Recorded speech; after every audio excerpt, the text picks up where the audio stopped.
نحمدہ و نصلی علی رسولہ الکریم، اما بعد۔ محرم الحرام کا مہینہ، اس کو اللہ تبارک و تعالی نے ایک خاص فضیلت اور اہمیت بخشی ہے۔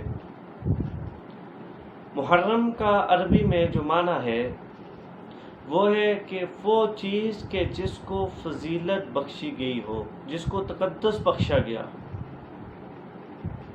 جس طرح اللہ تبارک و تعالی نے قرآن مجید میں فرمایا کہ سارے مہینے میرے ہی بنائے ہوئے ہیں، لیکن ان میں سے 4 ایسے مہینے ہیں جن کو میں نے خاص کر لیا۔ پہلا مہینہ ذوالقعدہ، ذوالحج، محرم اور رجب، یہ 4 مہینے ہیں جن کو اللہ تبارک و تعالی نے اپنے لیے خاص کر لیا ہے۔ اس کی مثال میں یوں دیتا ہوں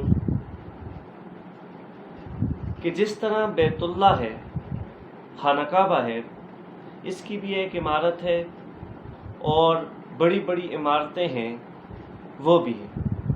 بظاہر تو بڑی بڑی جو عمارتیں ہیں وہ عالیشان لگتی ہیں، اور بیت اللہ کا جو نقشہ ہے اور اس کے اوپر جو پینٹ وغیرہ ہوا ہے اس طرح عالیشان نہیں لگتا۔ تو بظاہر تو آنکھوں سے یہی لگ رہا ہے کہ وہ جو مارکیٹ میں عمارتیں بنی ہوئی ہیں وہ زیادہ اچھی ہیں، وہ زیادہ بہترین ہیں، وہ زیادہ خوبصورت ہیں بیت اللہ کے مقابلے میں، لیکن ایسی بات نہیں ہے۔ کیوں؟ اس لیے کہ اللہ تبارک و تعالی نے بیت اللہ کو اپنے لیے مختص کر لیا، اور اسی طرح اللہ تبارک و تعالی نے محرم کے مہینے کو بھی اپنے لیے مختص کر لیا ہے۔ اور دوسری بات یہ ہے کہ محرم کا مہینہ اس امت کے لیے ہی فضیلت والا نہیں ہے، بلکہ اس سے پہلی والی جو امتیں تھیں ان کے لیے بھی فضیلت والا تھا، اس لیے کہ اللہ تبارک و تعالی نے انبیاء کو حکم دے دیا کہ یہ فضیلت کا مہینہ ہے، ان مہینوں میں اگر عبادت کرو گے تو عام مہینوں کے عبادت کے مقابلے میں اس سے زیادہ ثواب آپ کو ملے گا۔ جس طرح ہفتوں میں جو جمعے کا دن ہوتا ہے، جمعے کے دن کی عبادت کی اور بات ہے اور باقی دنوں کی عبادت کی اور بات ہے، اسی طرح جو محرم کا مہینہ ہے، اس مہینے کی جو فضیلت ہے باقی مہینوں سے اس لیے افضل ہے۔ تو ابھی محرم کے مہینے کی فضیلت ہے اور اتنا مقدس مہینہ ہے، تو اس مہینے میں اپنے آپ کو نقصان پہنچانا یا کسی دوسرے کو نقصان پہنچانا یہ حرام ہے۔ عام طور پر شریعت نے تو یہی کہا ہے کہ ویسے بھی اپنے آپ کو نقصان پہنچانا، یہ اپنے ہاتھوں سے کسی دوسرے کو نقصان پہنچانا حرام ہے، تو یہ تو اللہ تبارک و تعالی نے اس مہینے کو اپنے لیے خاص کر لیا ہے۔ تو اللہ تبارک و تعالی نے مہینے کو اپنے لیے خاص کر لیا ہے، اور حضرات جو ہیں وہ اسی مہینے میں اپنے اور اپنے ساتھیوں کی جانوں کے دشمن بنے ہوئے ہیں، تو اس بات کا ہمیں خیال رکھنا چاہیے۔ دوسری بات یہ ہے، جیسے میں نے پہلے عرض کر لی کہ محرم کے مہینے کی فضیلت پہلے سے آ رہی ہے کہ کوئی خاص نہیں، اور اس مہینے میں حضرت حسین رضی اللہ تعالیٰ عنہ کی شہادت جو ہے یہ اس میں اور خصوصیت پیدا کر لیتی ہے۔ حضرت حسین رضی اللہ تعالیٰ عنہ کی شہادت اس میں اور خصوصیت اور اہمیت پیدا کر لیتی ہے۔ تو ہمیں اس مہینے میں ان شہیدوں کے لیے دعا کرنی چاہیے، نہ کہ ان کے شہید ہونے پر ہمیں ماتم منانا چاہیے۔ ماتم اور نوحہ کرنا تو پہلے ہی شریعت نے حرام قرار دیا، اور ابھی اس محرم کے مہینے میں اگر اس طرح کرے بندہ تو یہ تو کہ بہت ہی زیادہ بری بات ہو جاتی ہے۔ اور جس طرح حضرت حسین رضی اللہ تعالیٰ عنہ کی شہادت ہوئی ہے، اسی طرح یکم محرم الحرام کو حضرت عمر فاروق رضی اللہ تعالیٰ عنہ کی بھی شہادت ہوئی۔ اس کے علاوہ 70 صحابہ کرام جو اس سے پہلے شہید ہو گئے، جن کو قرہ کہا جاتا تھا، ان کے تذکرہ، صحابہ تو سارے کے سارے برابر ہیں، صحابہ کی مثال تو ستاروں کی طرح ہے، یعنی کہ ستاروں کا مرتبہ ایک ہی جیسا ہوتا ہے، لیکن کچھ صحابہ جو ہے ان کی روشنی ستاروں کی طرح زیادہ ہے اور کچھ کی تھوڑی مدھم ہے، بلکہ صحابہ سارے ایک ہیں۔ ہمیں کسی ایک صحابی کو لے کر نہیں چلنا، اس بات کو اپنے ذہن نشین کر لیں کہ ایک صحابی کو لے کر چلنا اور دوسروں کو چھوڑنا یہ بھی گمراہی ہے۔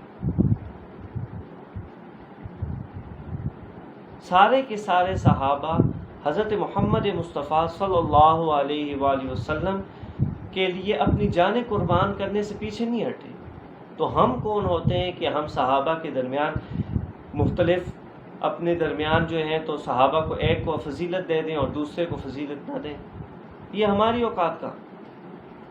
تو اس بات کا خیال رکھنا چاہیے کہ حضرت حسین رضی اللہ تعالیٰ عنہ کی جو شہادت ہوئی ہے وہ 10 عاشوراء کو ہوئی ہے، 10 محرم الحرام کو ہوئی ہے، اور حضرت عمر فاروق رضی اللہ تعالیٰ عنہ کی شہادت جو ہے 1 محرم الحرام کو ہوئی ہے۔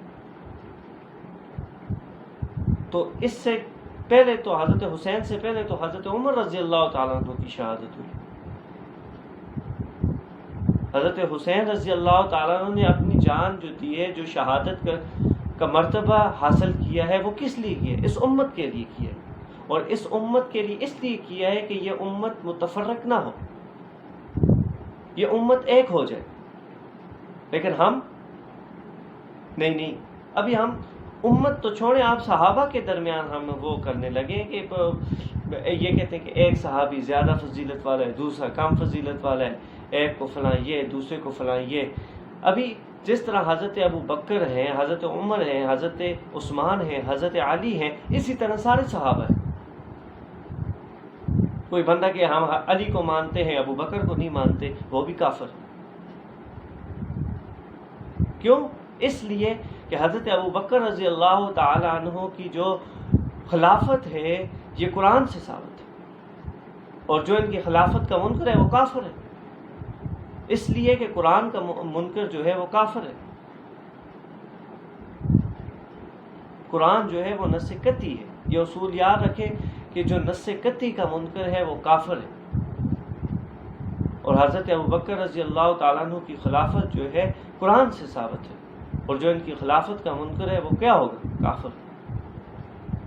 تو ان باتوں کا ہمیں خیال رکھنا چاہیے کہ حضرت حسین رضی اللہ تعالیٰ عنہ نے جو شہادت کا مرتبہ حاصل کیا ہے وہ اس امت کے لیے کیا ہے، اور اس امت کو بھی چاہیے کہ ان کے نقش قدم پر چلتے ہوئے دوسرے لوگوں کے ساتھ صلح رحمی کریں، دوسرے لوگوں کے ساتھ محبت کریں، دین پھیلائیں، نہ کہ دین میں تفرقہ پھیلائیں۔ حضرت حسین رضی اللہ تعالیٰ عنہ نے تو کبھی کسی صحابی کے بارے میں یہ نہیں کہا، تو ہم کون ہوتے ہیں کہ کسی صحابی کو کسی دوسرے صحابی سے جدا کرنے والے؟ تو ان باتوں کا خیال رکھنا چاہیے، اس لیے کہ اسلام سے جو اتنی عزت اور مرتبے والا مذہب ہے، تو چھوٹی سی غلطی اور چھوٹی سی چوک کی وجہ سے انسان دائرہ اسلام سے نکل جاتا ہے۔ تو ان باتوں کا خیال رکھنا چاہیے، چھوٹی چھوٹی باتیں ہوتی ہیں لیکن بڑی اہم ہوتی ہیں۔ تو اسی بات کے ساتھ میں آپ سے اجازت چاہوں گا۔